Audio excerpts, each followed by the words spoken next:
What is going on, everybody? Welcome back to the Pure Golf podcast. We have a recap today for you guys. It is the 2023 WGC Dell match play. It is our recap, and we just finished watching it a few hours ago. We've got a lot of thoughts on that, so hopefully you guys are excited, and we're going to kind of break down the tournament in a way. If you are a golfer that is trying to improve their game and is in a lot of match play, this recap is for you. And that's how we are going to base this whole recap, is trying to help improve your game. So stay tuned for that. Later on this week, be on the lookout for Thursday. After this, Jordan and I are going to sit down and give our best advice for someone who is brand new to golf. That's what the podcast is going to be. And we're really just trying to curate our podcast to really just benefit your golf game. So stay tuned for that. And then finally, on April 1st, that is this Saturday, a new video will be coming out on our YouTube, and it is my Srixon and Cleveland club fitting. And let's just say, as an average golfer, as somebody that's trying to improve their game, it was very, very eye-opening. If you guys are enjoying the content, please like, share, subscribe. You allow all four of us on this podcast to do what we do, and we cannot thank you guys enough. So without further ado, let's jump into the podcast.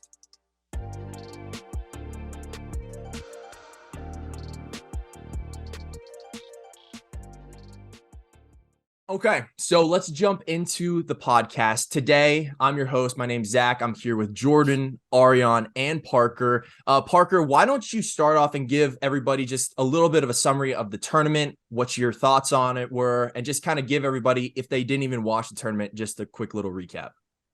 Yeah, sure. So WGC World Golf Championships, historically, you're always top guys in the world. In this case, they go head to head in a series of match play events. This year was no short of a bunch of really awesome golf shots in Austin, Texas, and beautiful golf course. Obviously the top talent in the world, and Sam Burns. No surprise. Great golfer. We're kind of shocked, honestly, on the pod that he didn't win earlier in the year. Huge win. First time he's been in World Golf Championship match play event, won it. So that's pretty impressive. We're going to cover other players, guys that took second, third, fourth, etc., and got through the semis. But I think for the most part, big things that stuck out to me is we had Scotty and Rory up there all week long. And, you'd think one of those two guys would come out on top, but honestly, just some putting and right against the wire playoff holes late in the event. And we had Cam Young and Sam Burns in the final, and Sam kind of destroyed him, to be honest with you. But yeah, great event overall. Those are the results. If you didn't get to catch it, there's quite a few highlights. Each day there was a series of highlights that went out. If you want to check those out, a lot of great golf out there this week.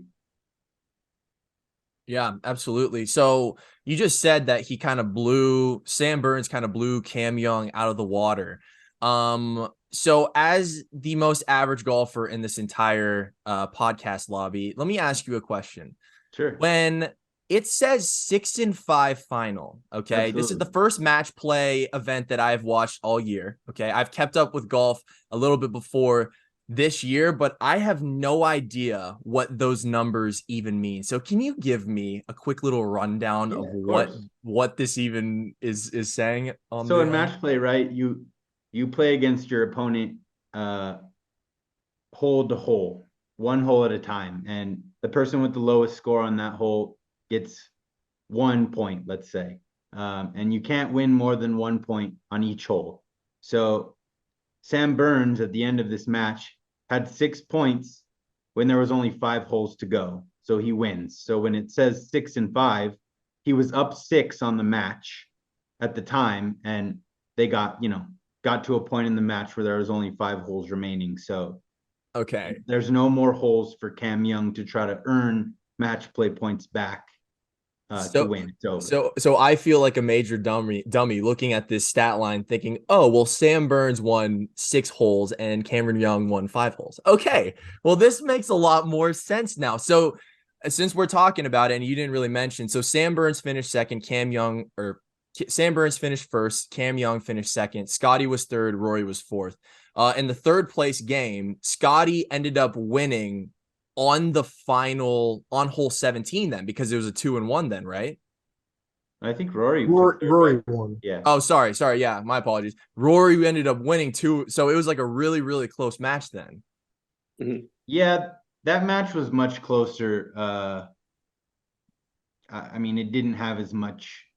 It was kind of 1 or 2 the whole match, and it ended on 17. So much closer match. I mean, I don't know.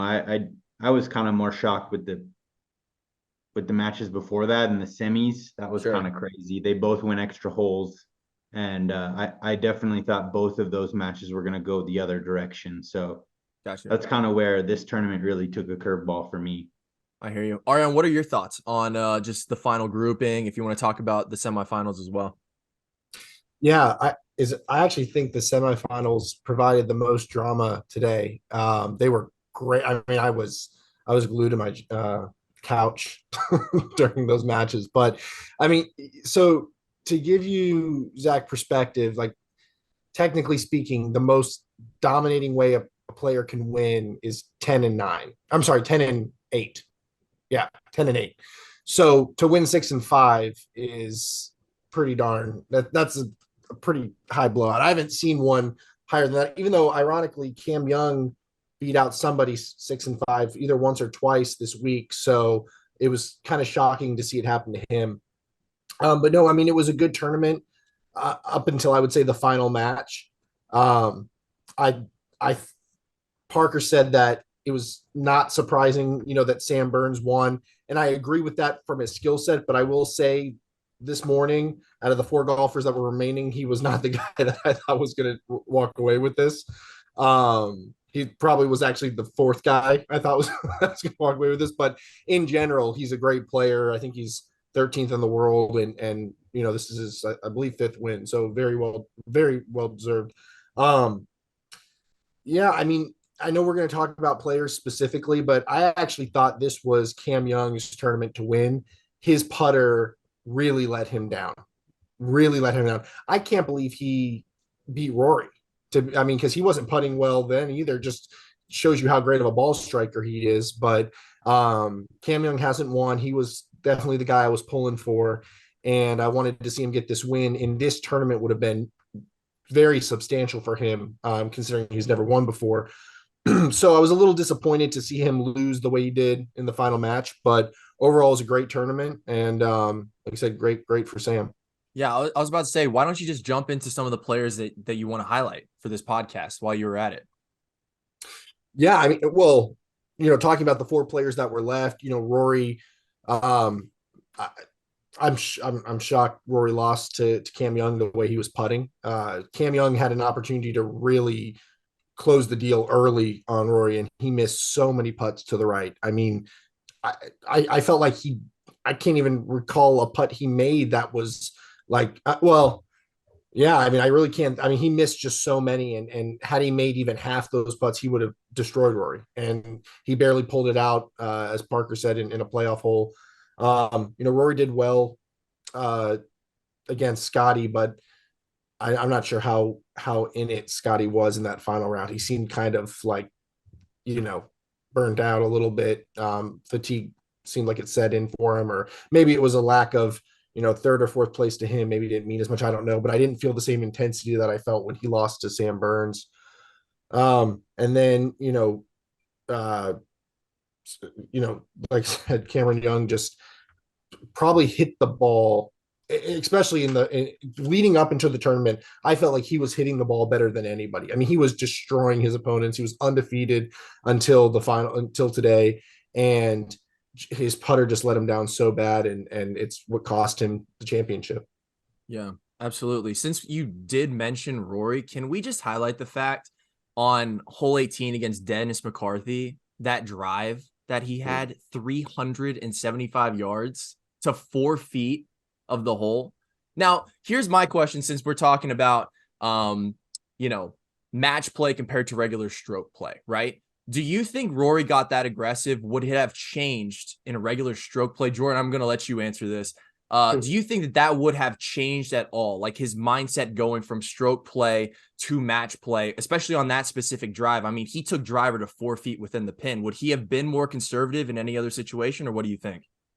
I'm actually going to hand this one off to Parker because Parker has more tournament experience than me. I have an answer, and I'll shortcut mine and say, if it really mattered and he was chasing strokes down the stretch, I think he would have. Parker, what do you think stroke play? I think, the context of that shot was he needed to just get a tie on that hole, I'm pretty sure, to win that match. So he hit the shot that he thought would best set him up to be competitive for birdie. And I think the wind just carried him a little bit further than he had said he'd ever hit that tee shot. And it just worked out really, really well. I'm not sure, on a short par 4 on 18 coming down the stretch in a stroke play event, I think you probably go with percentage. I don't necessarily think, you pull the big dog and let him eat every time. I think you want to get a shot in play and give yourself the best chance and mitigate risk. And I think driver probably wouldn't have mitigated risk in that target area, but him hitting that tee shot was just closed it out. Like Denny didn't even hit an approach shot, I don't think. So yeah, I agree. I think it changes in stroke play a little bit to the higher percentage. And I think then he just kind of was like, let me see if I can put the nail on the coffin. And if not, my miss will probably still, be close enough. But yeah, that was probably my favorite shot of the golf tournament, to be honest with you. Yeah, no, the only thing I was going to say is that if it was any other golfer, I would have, I do not think, or I think there would have been a difference between what he would have done on that hole in match play compared to stroke play. But I feel like Rory's notorious for going for it on short par 4s. Am I incorrect in that? When he was, what was it? What is it? 17 on St. Andrews? What hole is it on St. Andrews? That's the short par 4 that everybody was going for. Is it 18? 18 was drivable. 18. Yeah, 18. Yeah, modern day it's drivable. Yeah. Yeah, and it's just like, that whole, a lot of golfers were going for it, but like Rory was consistently putting himself in a situation to putt for eagle there. So that was obviously an outstanding drive and longer than even he can hit usually. But the fact that it's Rory, I just feel like he makes that stuff happen on short par 4s all the time. That's all I was really going to say about that. No, yeah. He had the advantage of the downwind too. And to chime in just a little bit more, he really did debate the 3-wood from an article I saw with him afterwards. And he was just like, I think I can cover the front here with some downwind. And he went for it. And I know it's a highlight that everybody's obsessing over, but to do that does require luck. Let's not fool ourselves. He's not doing that every time. To me, it's just the same thing as Cam Young's, I think it was on 17, the par 3 where he hits a horrible shot. It bounces into the hill and goes within 2 inches of the cup. That was luck, and that ended up being one of the highlights I saw the most as well. Yeah. Mm-hmm. Yeah. So basically where I'm trying to get with this is for golfers that are in our shoes, people that are trying to just improve their game, they see that and then their first initial thought will probably be, I need to be as aggressive as possible in match play, right? So the whole point, what I want to get into this topic, and Ariane, I'll actually let you lead this off. Where do you think it's important for people to be aggressive in match play compared to people being more conservative? Where do you think that threshold is at? This was something that I think it was 2 weeks ago. I had talked about on what could the average golfer learn. It's just when it's important to play the course and when it's important to play your opponent.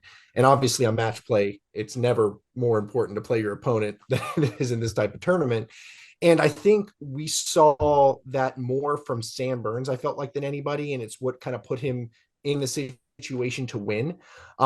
I feel like at the beginning, obviously, you're going to just try to get ahead, get a lead. So you're going to play a little bit more aggressive, but you are going to play based on what your opponent's doing. I feel like almost 100% of the time. I mean, if your opponent hits an aggressive shot and you guys are tied or you're behind, you're going to have to hit an aggressive shot. If he hits it off into the woods or into the water, you're naturally going to play conservative because it's only one person that you're watching. So I feel like it is.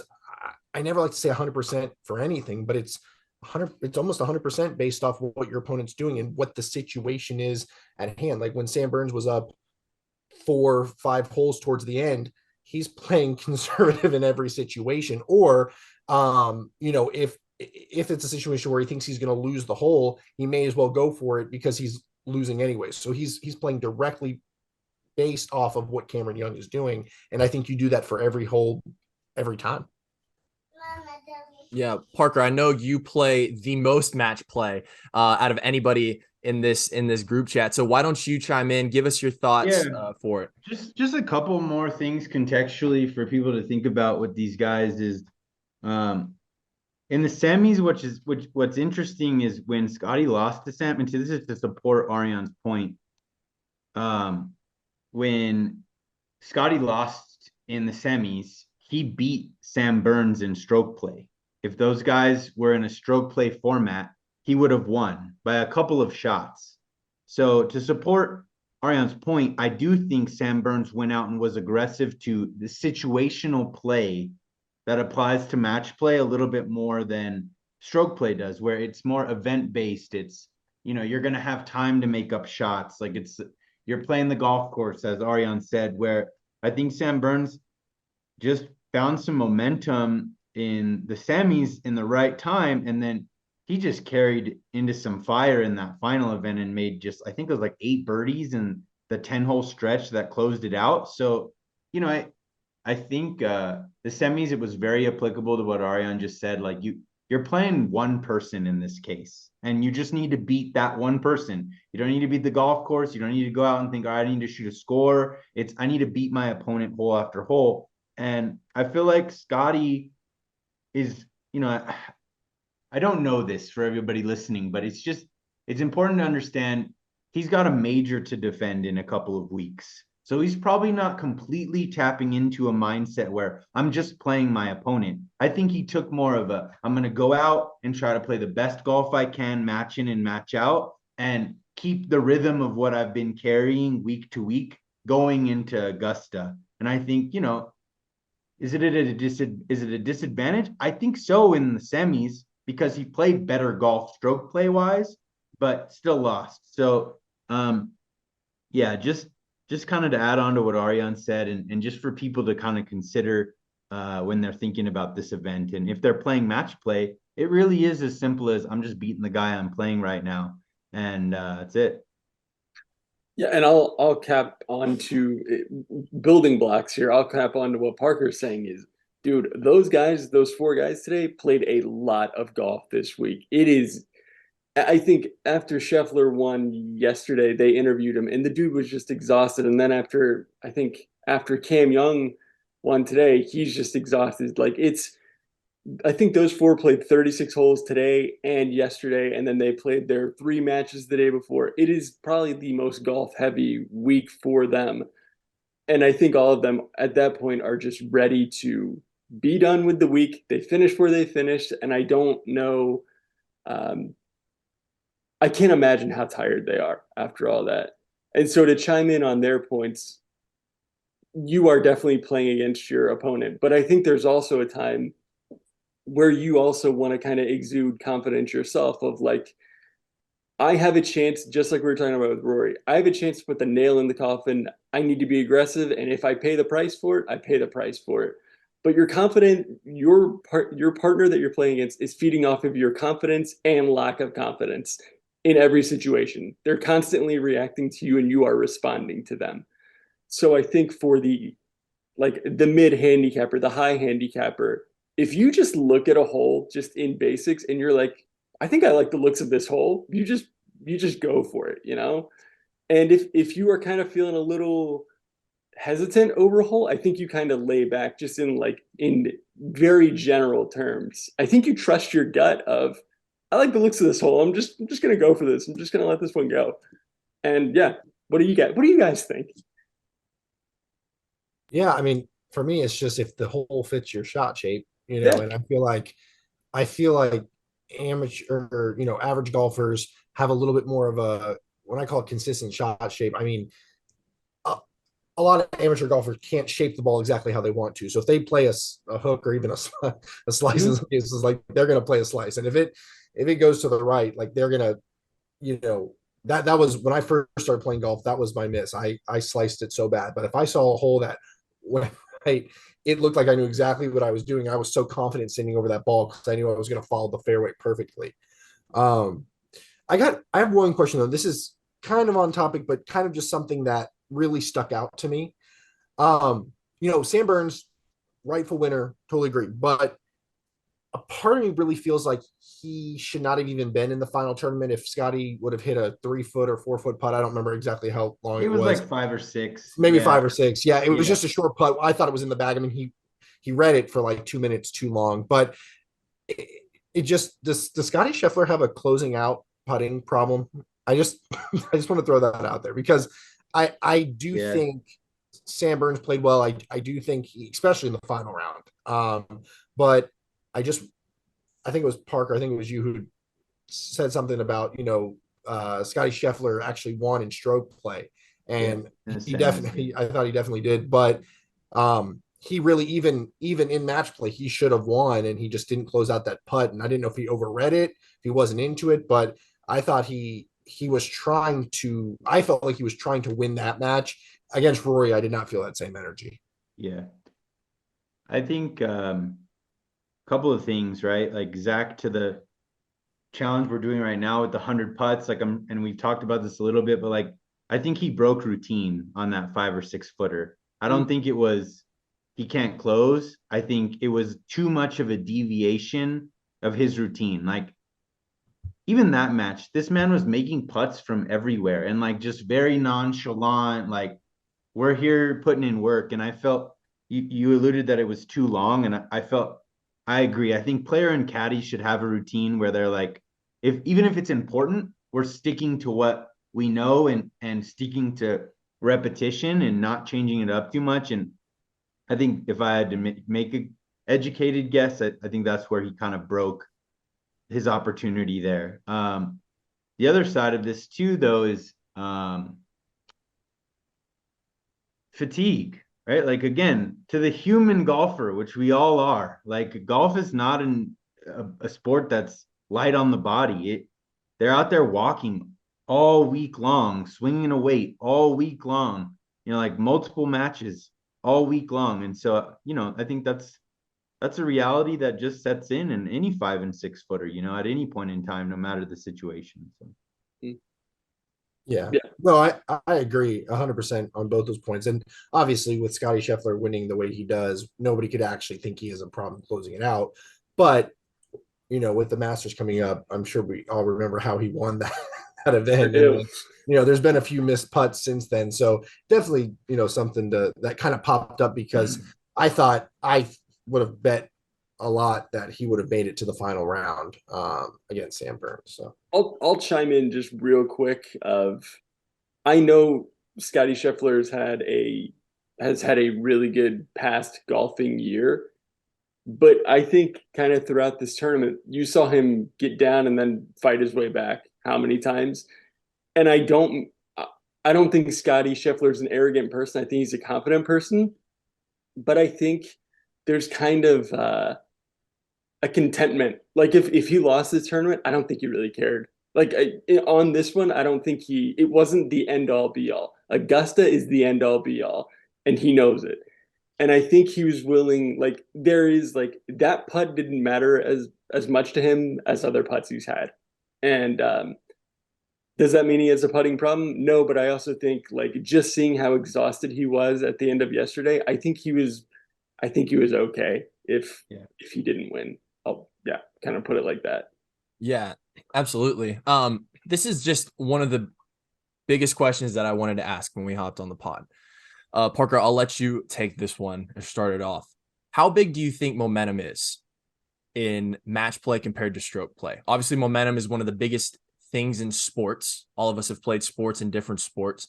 But do you think that momentum shifts are bigger seen in match play over stroke play?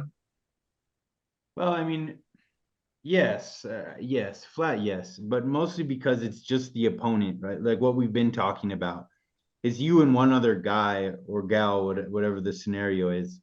And I feel like in a stroke play event, you're riding momentum to shoot a score, where in this, you're riding to beat somebody hole after hole. So, the way that carries, I think, in their head, and you saw strings of birdies out there this week, made a birdie, consistently made 2 or 3 in a row, a lot of the time. And I feel like they are almost playing target practice out there a lot more than they would in a stroke play event, where it's just like, I'm going to go to score and just beat whoever I'm playing hole after hole. And yeah, I think carrying that momentum is huge. And to Jordan's point earlier, it's a confidence thing. Like,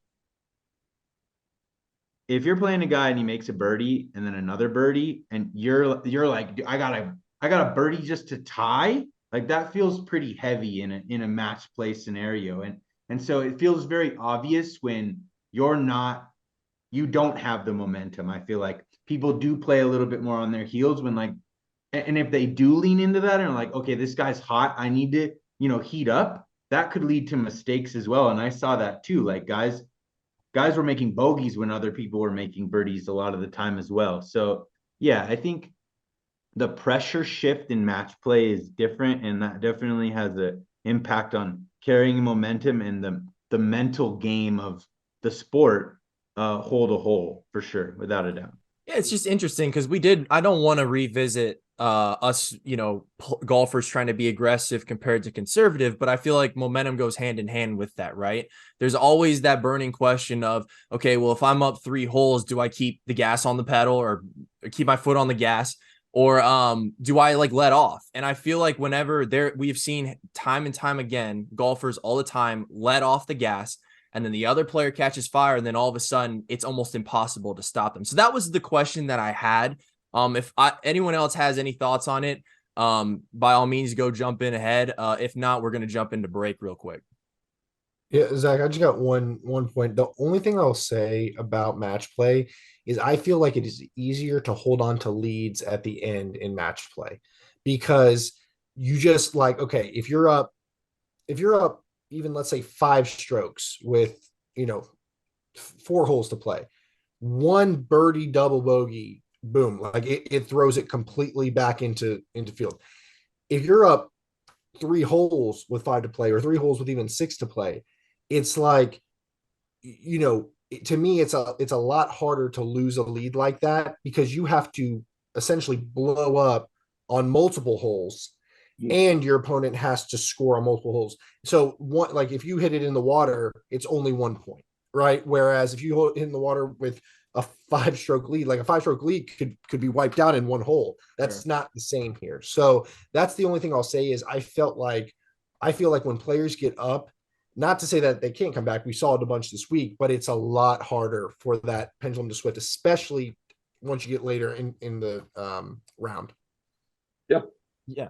No, the last thing I'll say about that is you do have a really good point, because match play kind of urges you to kind of keep your aggressiveness on, right? Because it's exactly to your point. Like Rory could take driver on that hole and then afford to lose just 1 point, rather than if he hits it into the woods. And then, so that's a really great point from all of you guys. I'm about to hop into break real quick before we jump into the next part of the podcast. So just wanted to say thank you guys so much for tuning in. If you guys are enjoying the podcast, hit that like button, hit that subscribe button, everything that you guys do.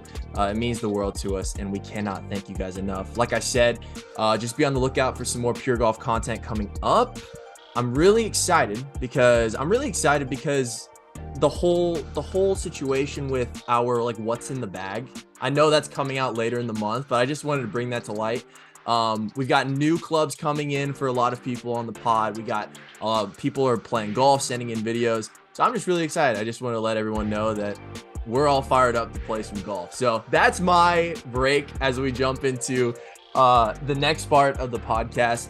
So hey, Real quick, I'm gonna on your like share subscribe. One more thing we need is rate the podcast. Rating the podcast helps us a lot on iTunes and Spotify. So give us 5 stars because we need it. So That's actually massive. Podcast. That's massive. I'm just going to leave that in there because I'm only thinking through YouTube right now. So yeah, that's massive. Rate the podcast as well. Rate the podcast. That's huge. So yeah, let's continue on into Jordan. I'm going to let you tee this off real quick. Do we even like this tournament compared to stroke play? Like, do we want to watch future match play tournaments? This is the first one of the year. Am I correct? Do they have any more later on down the road? What are your thoughts on that? Yeah, I mean, we'll have some in President's Cup, Ryder Cup, all those, which I love it there. It's always action packed. I love this event, and I hate that we don't have it on the schedule next year. I don't care where it's played, but I love seeing just this event in general. I love the switch of format, just even if it's once or twice a year. It's just a nice change of pace because you see golfers go for it a little bit more. You see different strategies in place. At the end of the day, even though it's match play, you still had the top 4 golfers were the top 15 in the world. But you still also gave other golfers there a chance to go out and earn a spot in that final 4. But Sam Burns won. I was like Ariana. I thought it was the least likely guy to win today.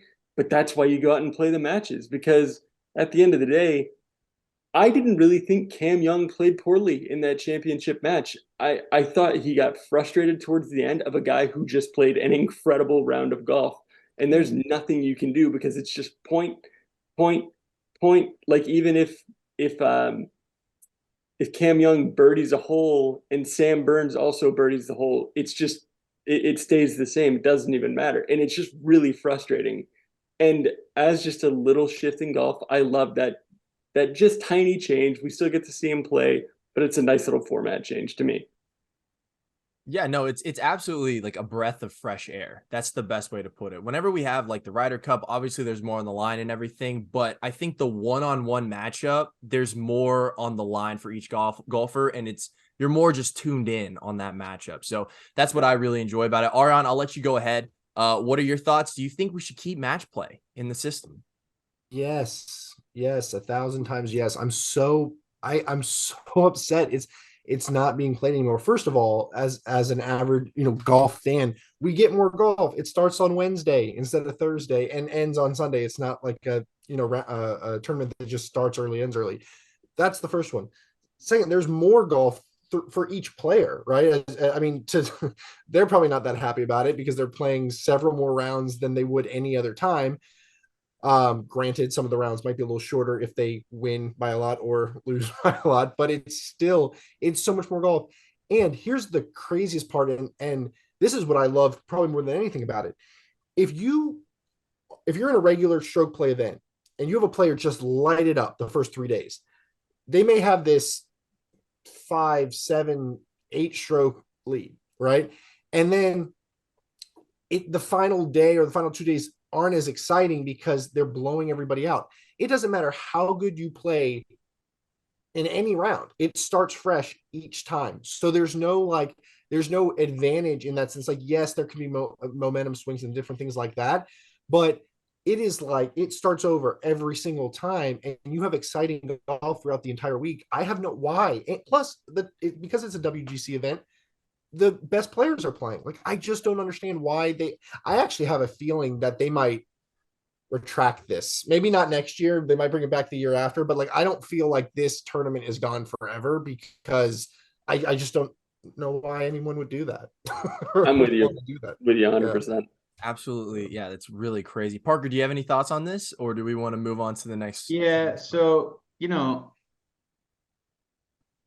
I think that the point we've already kind of drove home in this pod today is it's a lot of golf for these guys, right? And I think the fact that it's 2 weeks before arguably the most important major of the year is the problem. I'm not surprised it's not on the schedule, but I think they should be more creative with this event. Like, maybe it should be in a scenario where it's less players, and maybe like the Kapalua event should be changed to a match play format. Like, all the winners, there's not that many of them. It's a smaller field. Maybe they cut it to 40 or 50 guys, maybe 40 or less. Who knows? Maybe it's just the winners, but add more money to it.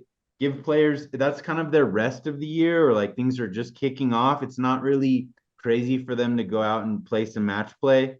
I feel like maybe this is an odd prediction that I finally got right, but Kapalua plays weird. Like people go way under par. It's sort of not really professional golf, people have said, in terms of a golf course challenge. So like switch it up, move the WGC, combine the event, make it match play, see who comes out on top. I think it's a decent idea. But I know match play belongs. Like we can't just get match play out of the Ryder Cup. That's a missed opportunity. I just don't think all of the golf business management guys that be and figure out all of these events have got the right pulse on match play altogether. No, I like that. I like the smaller field and make other people compete in other events, which, by the way, I don't understand. We're all in fantasy golf. It doesn't make any sense why we could not pick players from this event. We had to pick from the Corrales Punta Cana Championship. Make everyone else go play the Corrales Punta Cana Championship, which that's like another like little bit of a rant that I wanted to say. Why can't we put fantasy golf on the Dell match play that we just had? It doesn't make any sense to me. Yeah, but exactly. sorry, It's not a PGA Tour event. Yeah. It's WGC. So like the World Golf Championships for this category, like they're their own trophy. Every event was the same trophy, and when there was 5 or 6 of them, like you could win the match play or you could win the WGC in Mexico. It was the trophy, the model itself was the same. It'd be different information on it, obviously, but they were great events. It was kind of just like its own category of golf, for like worldwide golf almost. It brought all the players across the whole world together in a few events a year, basically. Like guys, you have them playing on the European Tour, what's now the DP World Tour. They play over there, but they earn world golf ranking and they're great players. And you got guys on the PGA Tour. Well, WGCs were like outside of majors, where still all the world golf ranking and top players would come together and compete. So that's why we can't fantasy golf it, because it's a WGC. It's not a PGA Tour event. But yeah, maybe next time match plays around, we'll pick some brackets and make our own. Parker, I just want to, I love this podcast because I'm on it, so I'm a little bit biased. I genuinely think you presented one of the best ideas ever for this podcast in making this tournament at the beginning of the year. It's like it is a very chill tournament. It is a lot of golf for those guys, but having it replace that like Century Tournament of Champions at the beginning of the year is like money, man. That is a brilliant idea that I've never thought of. And you just presented so many points that I'd never thought of. The timing of the event really isn't ideal timing because we're kind of coming into the busiest time of the year. But kicking the year off with something like this, of like, I'm okay with like top 80 players in the world or something like that in a huge bracket. I don't know how it works, but that would be incredible. I think that's one of the best golf scheduling ideas I've ever heard. Props to you on that one, man. That was awesome. I appreciate it. That's really good. that's huge. That's gonna be a YouTube short. So congratulations. That's absolutely massive. Love it. Yeah, no. So let's just go ahead, jump into the next part of the podcast. This is like a really big one that I know we all wanted to talk about. Jordan, I'm gonna let you start this off because I know everyone has their own opinions. Who do you think match play benefits the most in regards to your handicap? Does it benefit the high-end handicappers the most, scratch golfers, plus handicaps? What are your thoughts on that? I think a golfer who's just getting into golf with all their friends, I think would benefit from this a lot, of just getting out there. Your score doesn't matter when you're first starting out with golf. And I can say this, you know what, probably shouldn't say directly to you, Zach, but like your friends that you play with, you're better than them. And I know this, and we'll state it publicly on the podcast. But since they are just getting into golf, it works out really well for them because they're not keeping score, but they're just getting shots in from different yardages, getting some good practice, playing some different courses. And at the end of the day, I think there's something about match play and just the 1-up, 2-up scoring system that allows you to just be like, oh, I'm playing well to a field that is relative in skill to me. And we talk about like strokes gained and like the average golfer not really understanding what that means. If this is the perfect example of like strokes gained because you're playing with players in your own skill level that have all just picked up golf clubs. I think match play is a great way to start out your golf career because you are playing on a relatively equal field to your playing partners. And it's good for all skill levels, but I think that's the one that I kind of go to is like the 20 plus handicap. Yeah, like go play match play, have fun, get experience. Yeah, I think that's huge too, because a lot of like, high-end handicappers, it's always that one blow up hole that really, really screws up your score. And I'm speaking from experience, right? I mean, I've quad bogey, triple, quad and tripled and quintuplet. That's not even a word, I don't think. But anyways, I've really had my blow up holes, but match play gives me the opportunity to move on from that hole and jump into, okay, the next hole, all I have to do is make a par and my handicap is going to win me that hole against someone that is technically better than me. Right. Yeah, but no, I think it's also interesting because I've talked to people about this before too. And they've asked me, they're like, what's your handicap? Okay, well, I'm a mid-range handicap. And they're like, you playing in handicap tournaments actually gives you the advantage because you shot as low 80s before, but also the way that you play now, like in the mid 80s and everything like that, you are actually going to perform better in handicap tournaments compared to a scratch golfer. But that's besides the point. Parker, I'm gonna let you jump in because I know you have a few thoughts on this and you have a few thoughts. Yeah, it's a good question. I really like the question. I'm kind of refraining from picking a handicap that I think is better or worse for it, only because the high handicappers that I play with, and this is just recent example, I think it'll apply to some people, not everybody, but like they really like making a par, making a birdie, right? Like there's confidence in like shooting a hole straight up and scoring. And I think that it is important for them to play in scenarios. On the flip side of this, it is also important for them to play in scenarios where they go for things that they wouldn't normally do. And so my sister's boyfriend's actually new to golf and been playing for less than a year now. And like, we were out there one day and it's a short par four, dogleg right, only like 280. And he was like, yeah, I'm just going to like hit hybrid, you know? I was like, dude, just hit driver. And he was like, oh, I didn't even think about that because, like there's trouble. And I'm like, just hit it. Like, just go for it, like swing out of your shoes, go for the green, the first green you've ever kind of gone for. And he hit a great drive. It almost drove the green, but way better than his expectations were. And I think that's the opportunity that match play brings in for everybody. Like, hopefully it puts you in a mindset to go after shots that you wouldn't normally go after because you have the opportunity with less repercussions. Like, could you make an 8 on this hole if you try to go over the water with a 3-wood? You might, but go for it because you're only going to lose one shot on the hole in a match play scenario. So I think in the all handicap scenario, like don't lose sight of, hey, if you can make a par birdie, keep that together. Don't, if you want to maybe not concede every single putt and go for them and work on your game, do that. But at the same time, like on the aggressive side that we've been touching on, if you do like the way the shot looks and you're like, I wouldn't normally hit driver here. I wouldn't normally go at this pin because it's tucked behind a bunker.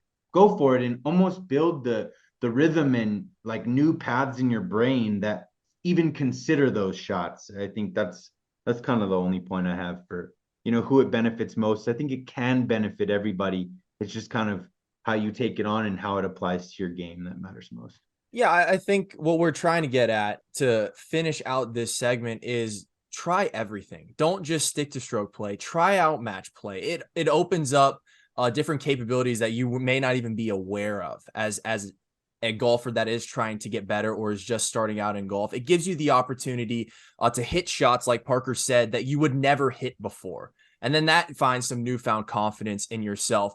But anyways, Ariane, let's jump into what can average golfers learn from the tournament in general to match play in general. What is one of the biggest things? What is one of the main tips that you would give them in that area? Yeah, definitely. Well, first thing, Zach, just to kind of add on with what you just said, I think, well, I guess one thing that players can learn, or what players should do when they play match play, is it's very common when you're starting off, you have milestones that you want to reach, right? Break 100, break 90, break 80. And if you start the round off poorly, it's very discouraging and you almost want to quit right away, or you're like, I'm not going to break 90, so there's no, with match play, it just like I was saying earlier, where every round is its own thing, every hole is its own thing, so it doesn't matter what you've been doing before. You can approach every hole as a brand new situation, and don't let what happened in the past discourage you, because it's not going to affect you as much as it would in stroke play.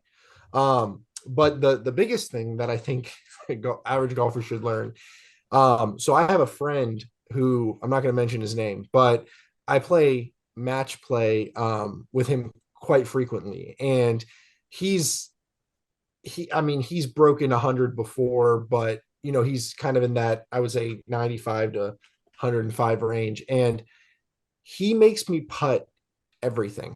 He does not give me any putts at all. And after watching this tournament and watching the players give their opponents putts with $3.5 million on the line, the message to all average golfers is give your opponents their putts. Okay. Like, it's like, there's never a situation, it doesn't matter.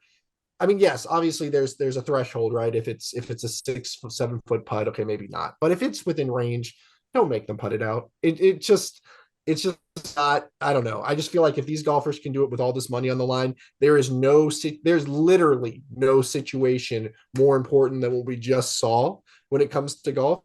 So if they give their opponents their putts, you need to give your opponents their putts. And that's my take on what the average golfer should learn from this. I love it. So would you say the same thing if you are playing a stroke play match against your friend, or is this just strictly match play? I think depending on how, okay, it depends. I mean, if you're playing in a tournament that has a little bit of money on the line, and it's, I mean, it depends, right? It depends. Right. I'd still say give your opponents their putts, even in stroke play, to a degree, maybe not as much as you would in a situation like this, but for, yes, the average 15, 20, 25 handicap player that's out there playing, give your opponents their putts. It's interesting because I have brought up this question before when it comes to like our social media and everything. And on TikTok, I've never seen more burning passion on both sides when it comes to giving putts and what situation you should give. I mean, I think we had over 500 different comments of people just saying, oh, well, if you have money on the line, you need to putt everything out. And it's just different situations. It's different environments. And I will say this, because I am on that road to break 80.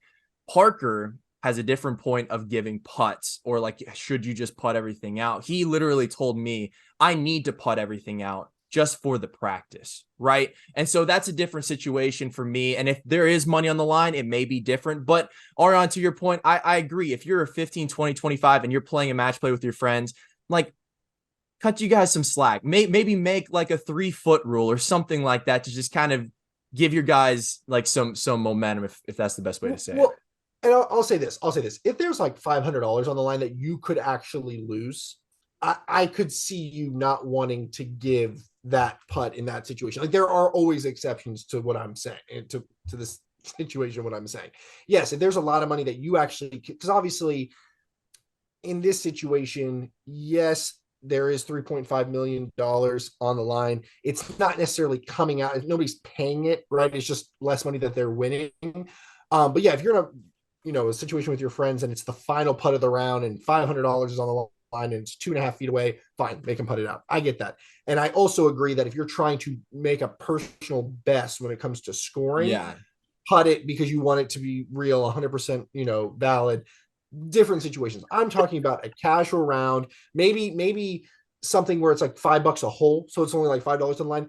Give the opponents that putts. That's all I'm saying. Parker, I cannot wait for what you're about to say, because your face when I was trying to explain my thoughts on it lit up. So let's hear your thoughts on this, man. Yeah, I mean, my rules are pretty simple. You put every birdie putt or eagle putt out, period. There's never, you never give those away. And to all those friends that give putts, I mean, let's be honest, like there's a difference between being out there to get better and like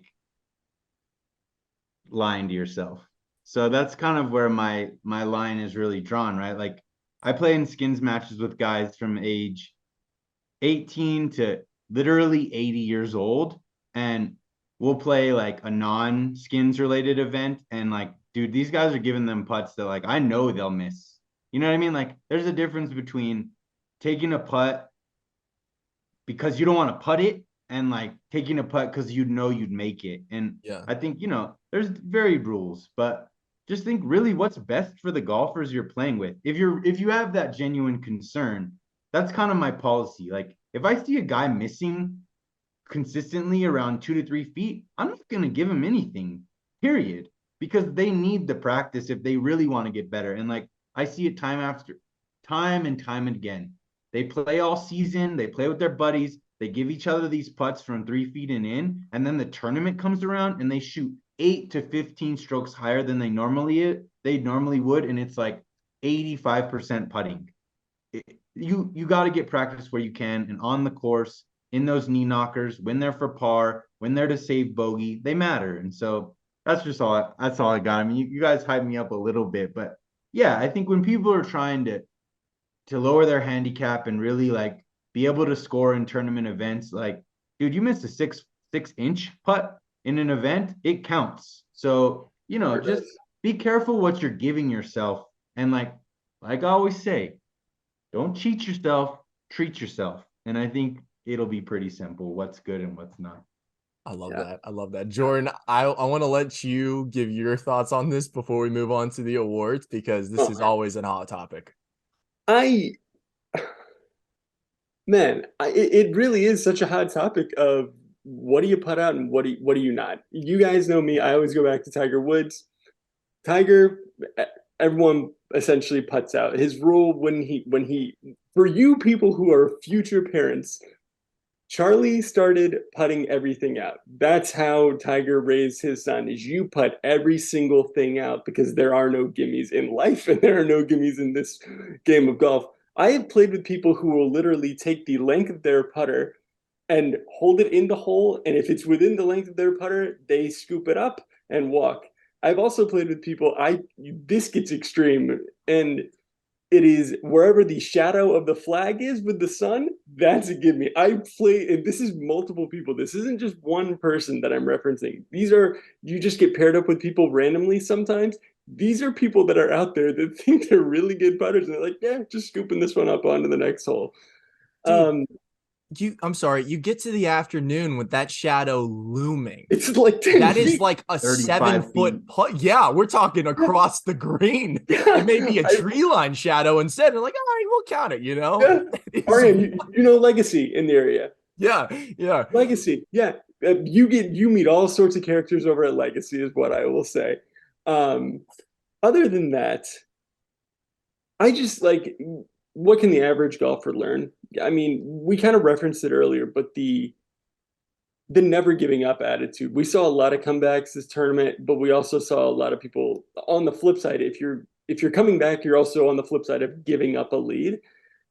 As hard as it is as athletes, keep your dang foot on the gas and don't look at that leaderboard and be like, oh, I'm 3 up if I'm playing match play.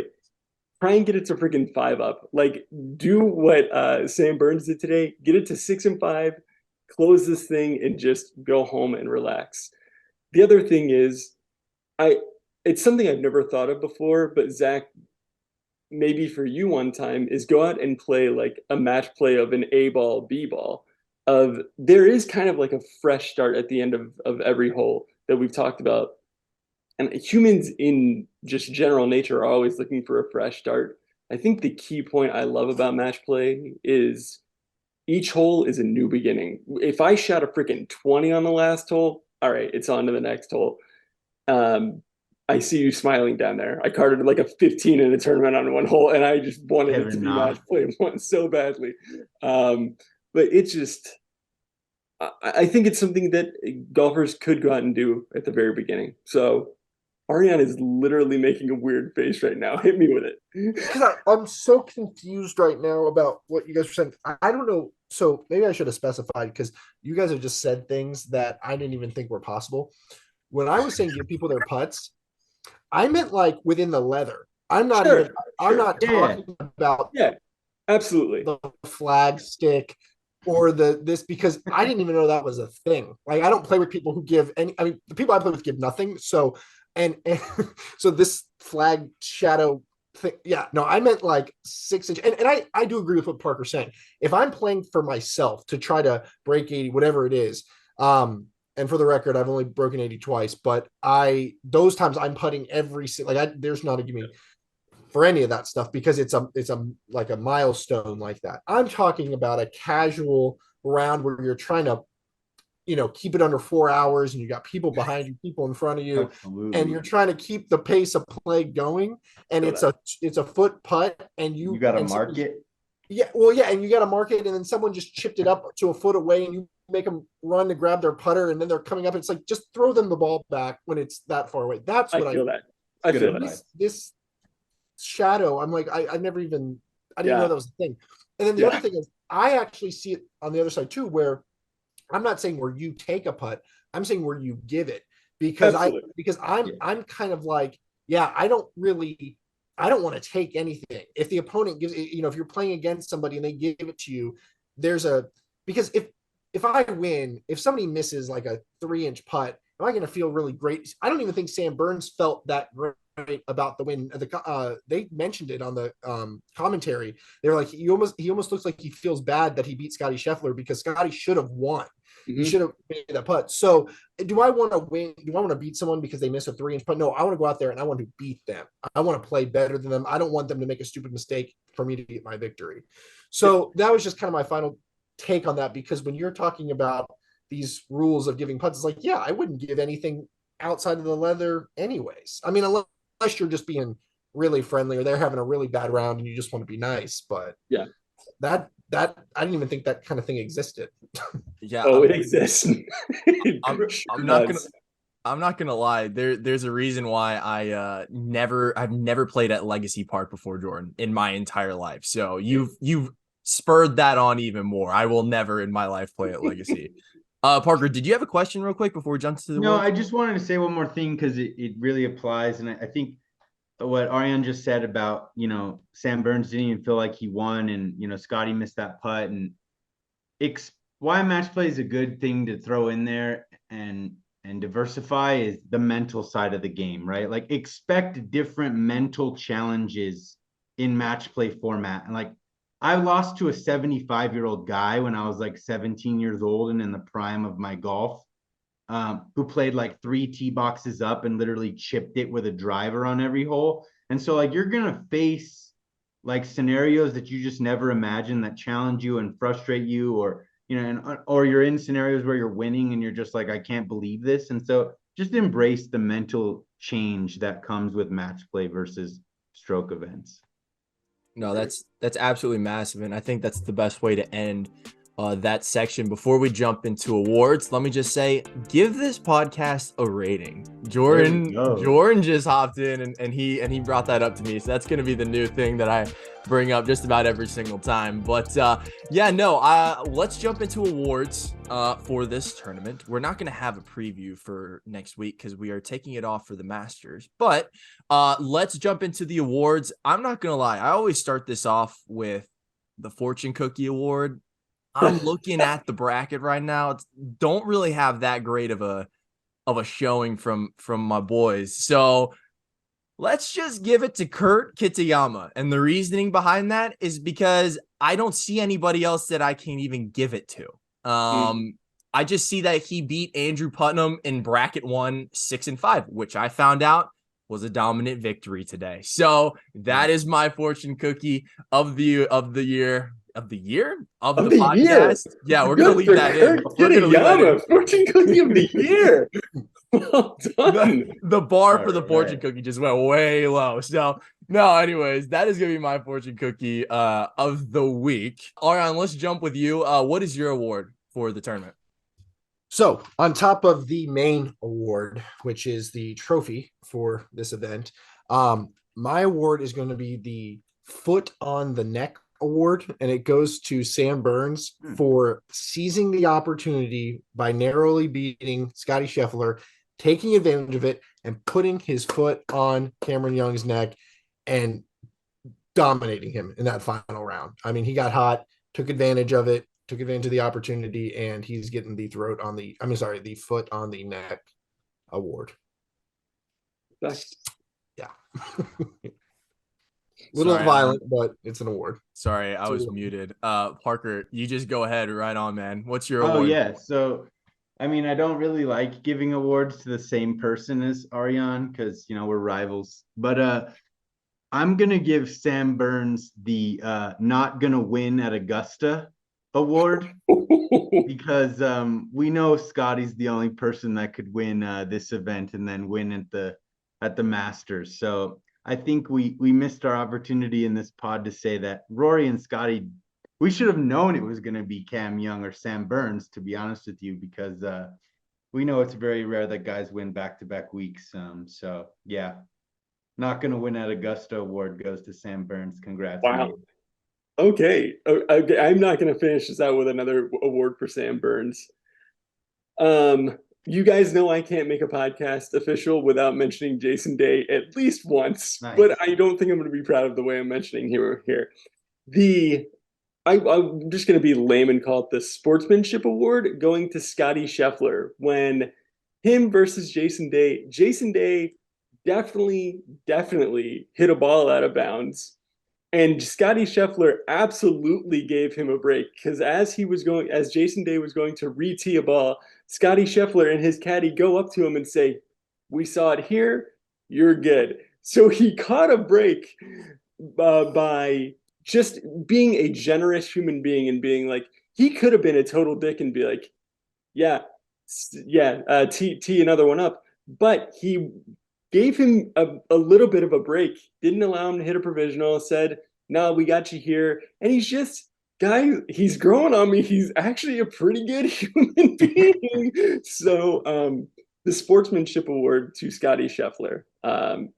I just applaud that because we talk about being competitive and everything like that. And in the heat of the moment, he really could have, he's going to win the hole anyways because Jason Day has already hit a ball out of bounds. He's going to win the hole. But it is an opportunity to just be a good human being for a minute. And I respect the heck out of that. So Scotty's finally growing on you. When are we going to see the Matt Fitzpatrick revival with you? When is he going to start growing on you? Okay, so 9:40 p.m. March 26, 2023, it ain't happening. And you can stamp my dang footprint on that. I can't stand the swing. He's had a horrible year this year. He bashed the trophy, which Parker texted me. He's like, "You're going to love how he treats that trophy." I'm not a fan of the golf swing, and I don't have any personal issues with him, but I'm not going to be a fan.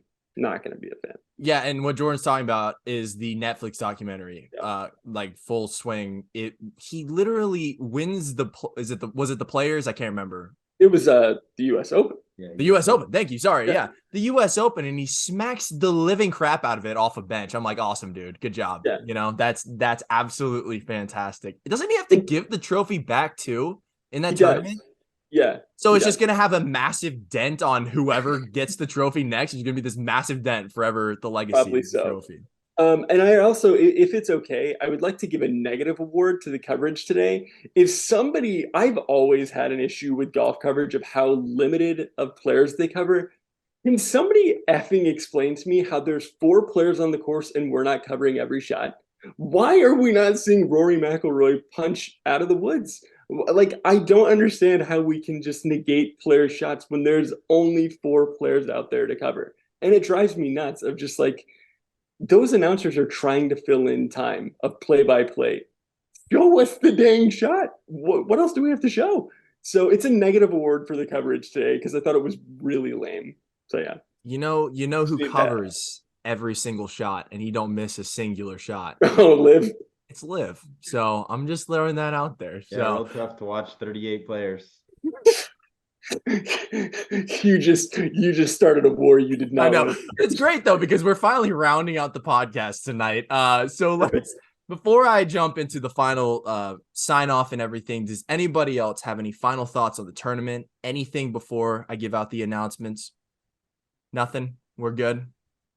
Love it. Well, thank you guys so much for watching. I said it a little bit earlier. So we are not going to be covering a recap next week, but be on the lookout for a preview for the Masters, which I believe we're going to be covering previews for every single one of the majors coming up this season. And we're going to just be listing some insight on it. I know these three have a lot on, especially Augusta specifically. So be on the lookout for that. And we will give our oddly specific predictions there for the tournament, who we think is going to win, and just a full breakdown on each of the players and how it applies to you guys. So thank you guys so much for watching. Jordan, Ariane, Parker, as always, thank you guys for hopping on the pod with me. Yeah, that's all I got, guys. Peace out.